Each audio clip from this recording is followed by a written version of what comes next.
السلام علیکم ورحمۃ اللہ وبرکاتہ۔ میں تمام مشارکین کو پھر سے خیر مقدم کرتا ہوں۔ ہمارا یہ تیسرا پارٹ انشاءاللہ شروع ہونے والا ہے۔ آپ سب کو پہلے میں یہ اطلاع دے دوں کہ انشاءاللہ ہمارا یہ پروگرام جو ایگزام آپ کا ہوگا مسجد عزیزیہ میں ہوگا، 1 تاریخ کو ہوگا فروری کے، صبح 10 بجے تک سب کے سب مسجد کو پہنچنے کی کوشش کیجیے۔ 10:30 بجے شروع ہو جائے گا، اگر لیٹ ہو جائے 10:30 کے بعد، اور معذرت کے ساتھ میں کہنا چاہتا ہوں کہ ایگزام میں نہیں بٹھایا جائے گا، پہلے ہی معذرت کر دے رہا ہوں، اس لیے 10:30 سے پہلے پہنچنے کی کوشش کیجیے مسجد عزیزیہ کو۔ اور میں شکر ادا کرتا ہوں سارے ذمہ داران کا، مسجد عزیزیہ کے ذمہ داران کا، کہ انہوں نے آپ کو یہ بہترین موقع عطا کیا ہے۔ ان کے لیے دعا کیجیے کہ اللہ ان کی زندگیوں میں برکت عطا فرمائے، اور ان کے جو بھی اس دنیا سے چلے گئے ہیں ان کے لیے بھی دعا کیجیے کہ اللہ تعالیٰ ان کی مغفرت عطا فرمائے، اور مزید کام کرنے کی اللہ انہیں توفیق عطا فرمائے۔ آئیے چلتے ہیں لیٹ کیے بغیر کہ آج کا جو تیسرا سیشن ہے انشاءاللہ 40 پر 2 کوشچن سے انشاءاللہ شروع ہوگا۔ چلیے ہم ایکسپلین کرنے کی کوشش کریں گے۔ بچوں غور سے سنیے، دھیان ادھر ادھر نہ بھٹکائیے، کیونکہ یہ تمہارے لیے ایک بہترین موقع ہو سکتا ہے، مدد ملے گی آپ کو تیاری کرنے میں۔ اور یہاں سے 40 پر 2 سے انشاءاللہ سیرت کا شروع ہو جائے گا، اور آپ کو زیادہ ایکسپلینیشن دینے کی مجھے ضرورت بھی پڑے گی نہیں، میں ایسے ہی پڑھتے چلے جاؤں گا۔ چلیے 40 پر 2 سے سٹارٹ کرنے کا ہے۔ آپ سب بڑے اطمینان کے ساتھ بیٹھیے، ہو سکے تو میں 2 پیج کر دوں گا، یا نہیں تو ضرور میں 1 پیج آج کر دیں گے انشاءاللہ۔ پھر شام میں ایک اور ویڈیو آئے گا جس میں 4تھا پیج بھی ہو جائے گا انشاءاللہ۔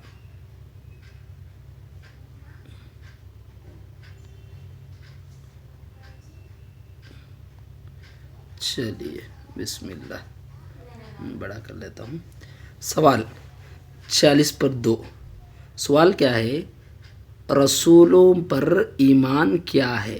رسولوں پر ایمان کیسے لے کر کے آنا ہمیں؟ رسول بولے تو کیا، اور ان پر ایمان کیسا ایمان ہونا چاہیے ایک مسلمان کا؟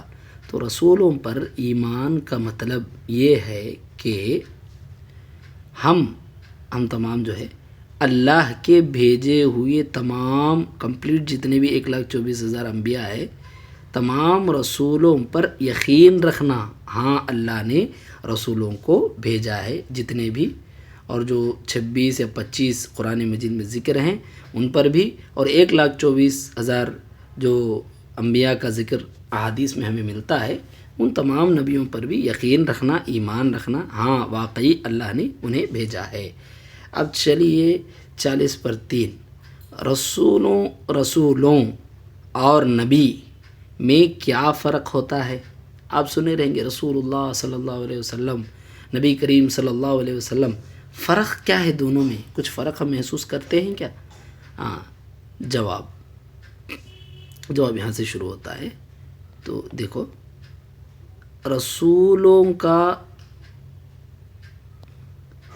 رسول کو نئی شریعت جو اس دنیا کو چلانے کے لیے جس چیز کی رہنمائی کے ذریعے ہم صحیح راستے تک پہنچتے ہیں، تو اسے شریعت جو ہے وہ شریعت کے ساتھ بھیجا جاتا ہے، یعنی رسول کو ایک نیو شریعت دے کر کے، نئی شریعت دے کر کے بھیجا جاتا ہے، یہ فرق ہے۔ جبکہ نبی پچھلی شریعت پر عمل کراتا ہے، یعنی ان سے پہلے جو رسول آئے ہوئے ہیں ان کی جو شریعت ہوتی ہے، جو بات چل کر لوگ بگاڑ دیتے ہیں، اس پر نہیں چلتے ہیں، تو اللہ پھر ایک نبی کو بھیجتا ہے، وہ نبی اس پچھلی شریعت کو لے کر کے آگے بڑھتے ہیں اور اس پر عمل کروانے کی رہنمائی لوگوں کو دیتے ہیں، بس اتنا ہی فرق ہے۔ چلیے پھر 40/4